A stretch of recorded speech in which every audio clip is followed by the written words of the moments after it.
बजरंगबली के कारण जो है इस धरती से सिलेक्शन रेशियो कई बार तो 95% से अबव रहा है। 188 बच्चे आए और 182 बच्चे सेलेक्ट हो गए। यहाँ से लगभग 150 से अधिक दरोगा भी बने हैं बच्चे।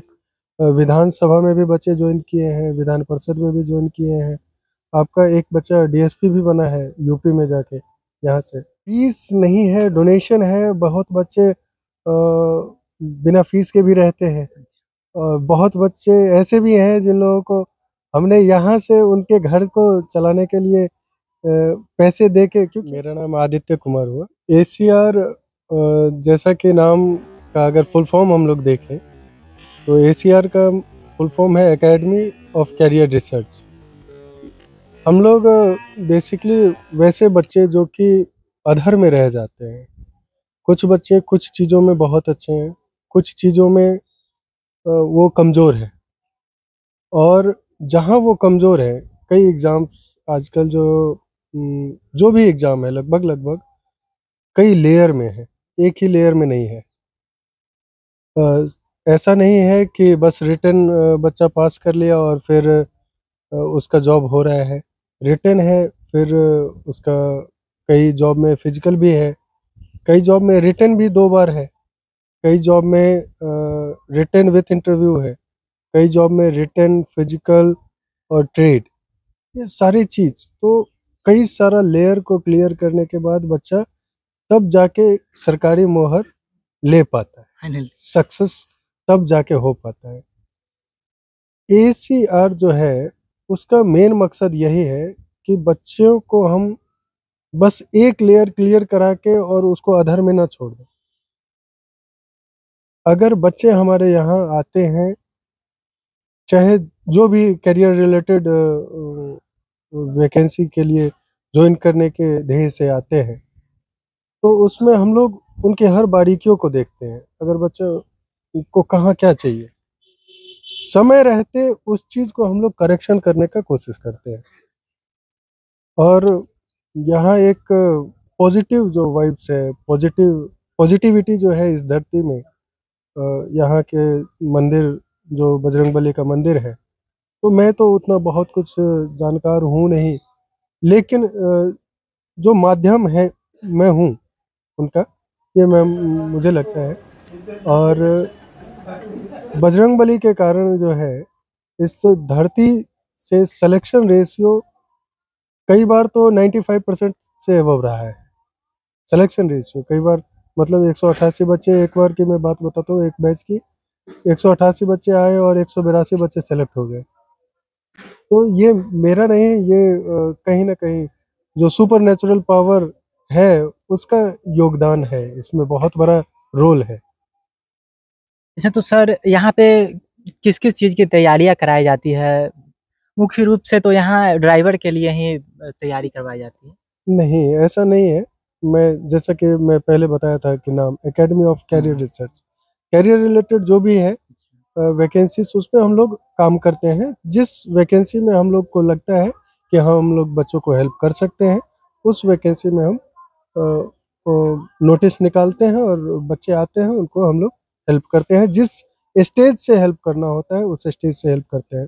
चाहे वो बिहार पुलिस सिपाही का हो, बिहार सिपाही चालक का हो, अदर सिपाही का हो या दरोगा का हो। यहाँ से लगभग 150 से अधिक दरोगा भी बने हैं बच्चे।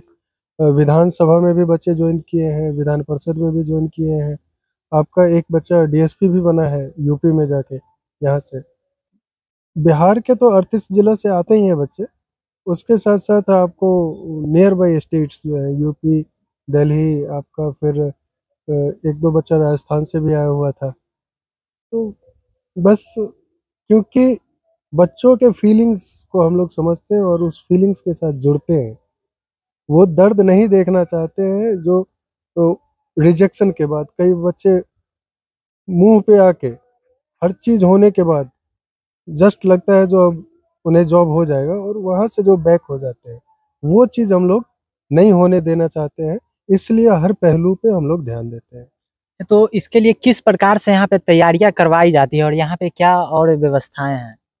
बच्चे जैसा कि यहाँ पे आके हॉस्टल भी है, रह सकते हैं। हाँ, क्योंकि अदर डिस्ट्रिक्ट से ही बच्चे ज़्यादा आते हैं और मैक्सिमम अभी तक जो भी हुआ है तो आवासीय व्यवस्था के साथ ही बच्चे यहाँ रहे हैं। 2-4% बच्चे अप डाउन करते हैं, नहीं तो सारे बच्चे यहाँ आवासीय व्यवस्था के साथ ही रहते हैं। 600 तक बच्चे यहाँ रहे हैं, यहाँ खाना-पीना सब उनका यहीं रहता है क्योंकि एक शेड्यूल उन्हें चाहिए। बस 2 घंटा किसी चीज़ का तैयारी करके कोई अगर किसी को लगता है जो ये सक्सेस थोड़ा मुश्किल हो जाता है, तो हम लोग मॉर्निंग टाइम से ही उनका शेड्यूल निर्धारित रहता है। From 4 am till 9 PM. उन कैसे सोते हैं इस चीज़ का भी हम लोग ख़्याल रखते हैं। पानी अगर फिज़िकल वाला बच्चा है, पानी अगर वो पी रहा है कि नहीं पी रहा है, तो हम लोग सामने बिठा के पानी भी पिलवाते हैं। डिहाइड्रेशन हो जाएगा, बच्चा कोलैप्स करेगा फिज़िकल करने में। तो तो कोई भी बच्चा अगर यहाँ पे आना चाहे तो वो किस प्रकार से यहाँ पे आ सकता है? उसके लिए क्या करना देखिए होगा सबसे इस पहला चीज़ तो वैकेंसी किस वैकेंसी के लिए हम लोग तैयार हैं।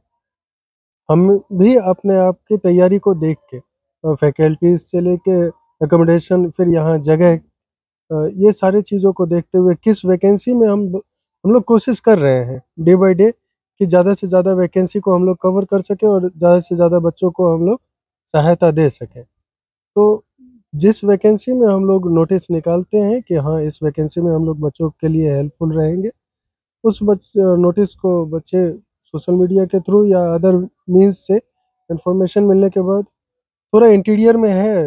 इंटीरियर में इसलिए है कि पढ़ाई-लिखाई या जो सेल्फ का डेवलपमेंट है, उसके लिए एक सही माहौल होना चाहिए, जो कि शहर में मुश्किल होता है। तो यहाँ पे फीस क्या रहता है? फीस नहीं है, डोनेशन है, बहुत बच्चे बिना फीस के भी रहते हैं और बहुत बच्चे ऐसे भी हैं जिन लोगों को हमने यहाँ से उनके घर को चलाने के लिए पैसे दे के क्योंकि वो मानसिक प्रेशर में फ़ील हो जाता है। बच्चे जब हमारे बीच रहते हैं तो पता चल जाता है कि हाँ जो बच्चा क्यों नहीं ग्रो कर रहा है, सब कुछ होने के बावजूद। तो हम समझते हैं कि कहीं न कहीं मानसिक प्रेशर है, तो उस स्थिति में हम लोगों ने कई बच्चे ऐसे भी हैं, जिनको घर चलाने के लिए यहाँ से हमने पैसा दिया है, फ्री में यहाँ रखा है और जॉब कर रहे हैं अभी। अच्छा सर, अभी आपका ऐज कितना हो रहा है? मेरा ऐज 32। अच्छा देखिए, मात्र 32 के ऐज में ये अपने संस्थान में अपने ट्रेनिंग से कितना लोगों को सफल बना चुके होंगे। आपको सर मतलब आप इससे पहले कुछ जॉब वॉब करते थे क्या? आपको ये सब करने का मतलब ख़्याल कैसे आया ये एक? नहीं, आप इससे पहले एक बोले थे जो ट्रेनिंग कैंप करके। हाँ। बेसिकली मैं भी शुरू में यूपीएससी सीडीएस वगैरह क्लियर किया था। यूपीएससी सीडीएस के थ्रू फिर मैं एसएसबी इंटरव्यू वगैरह भी क्लियर किया। मेडिकली अनफिट होने के कारण फिर मैं मेरा लिगामेंट टूट गया था वहाँ चंडीगढ़ मिनरवा एकेडमी में मैं तैयारी कर रहा था। तो उस समय मेरा पैर का राइट नी का लिगामेंट टूट गया और मेडिकली वहाँ से रिकमेंडेशन मेरा नहीं हुआ। तो उसके बाद क्या हुआ कि मैंने फिर जॉब के लिए फिर मैं सोचा ही नहीं और उसी वही जो पॉइंट था कि अ, उतना सब कुछ करने के बाद जब मैं मेडिकली रिजेक्ट हुआ तो मैं ये जो दुःख होता है उस चीज़ को दूसरे ना झेले, दूसरे बच्चों को वो सब दुःख ना झेलना पड़े। इसलिए हम लोग कई बच्चे ऐसे होते हैं जो कलर ब्लाइंडेड हैं और वो फ़ौज की तैयारी किए जा रहे हैं। उन्हें मालूम नहीं है कि वो लास्ट में जाके रिजेक्ट होने वाले हैं। तो फिर वैसे बच्चों का एनर्जी, टाइम और उम, सब चीज़ वेस्ट होता है। उससे अच्छा वो दूसरे किसी जगह अगर फ़ोकस करते तो उनका सक्सेस रेशियो अच्छा रहता है। अच्छा, जो बच्चे मतलब अधिक मेहनत भी करते हैं लेकिन किसी कारणों की वजह से वो असफल रह जाते हैं, तो आप क्या कहना चाहेंगे? उनको क्या संदेश देना चाहेंगे? जो नए अभ्यर्थी आपके ट्रेनिंग कैंप में आना चाहते हैं या जो मतलब तैयारी करना चाहते हैं जॉब की, उनको आप क्या संदेश देना चाहेंगे? मेरा एक यहाँ भी जो बच्चे आते हैं और जो बच्चे मुझे अगर सुन रहे हैं, उनके लिए भी मेरा एक संदेश यही है कि your capabilities are beyond limitations. क्योंकि यंगस्टर्स हैं और उनकी क्षमताएँ सीमाओं से परे हैं। जहाँ तक वो सोच सकते हैं वो पा सकते हैं। Means if they are having the capability to think up to that, they can get that, achieve that. तो जहाँ तक उनका बिलीफ जा सकता है, तो इसलिए अपने आप को लिमिट ना करें। 1-2 वैकेंसीज़ में जो कभी असफलता आती है, उस असफलता को देख के निराश ना हो सकता है वो कुछ और बेहतर करने के लिए बने हो।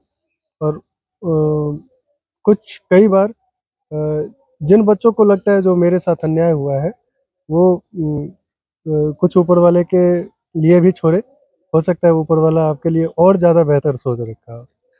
सर ने बहुत अच्छा बात कहा। सर बहुत-बहुत धन्यवाद अपना वक़्त हमें देने के थैंक लिए यू। और आपको बहुत-बहुत शुभकामनाएँ। इसी तरह से आप और भी बच्चों को सक्सेस बनाते रहें sir. Thank you, thank you.